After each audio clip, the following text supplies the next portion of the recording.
Hispania imetawazwa mabingwa wa kombe la dunia kwa mara ya pili baada ya kuichapa Argentina bao 1-0 kwenye fainali ngumu iliyoamuliwa ndani ya muda wa nyongeza. Ferran Torres ndiye aliyefunga bao la ushindi katika dakika 106 baada ya kuwahi mpira ulioshushwa na Nico Williams ndani ya eneo la hatari na kuupiga kwa nguvu wavuni.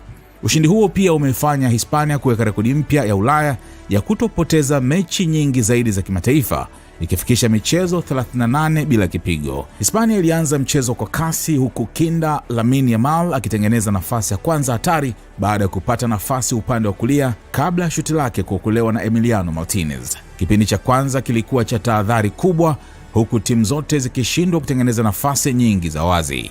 Kipa wa Argentina Martinez alikuwa na kazi nyingi zaidi, ingawa mashuti mengi ya Hispania kabla mapumziko hayakuwa na madhara makubwa. Baada ya mapumziko, mchezo uliendelea kuwa mgumu, lakini Hispania ilizidi kuongeza pressure. Martinez nusura afanye kosa kubwa dakika 64 baada ya kushindwa kudaka vizuri mpira mbali wa Dani Olmo, lakini bahati yake mpira ulitoka pembeni kidogo ya lango.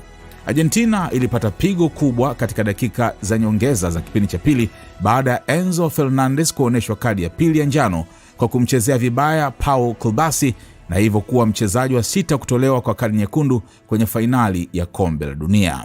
Yamal alikaribia kuifungia Spain bao la ushindi mwishoni mwa dakika 90, lakini Martinez aliokoa na kupeleka mchezo kwenye muda wa nyongeza.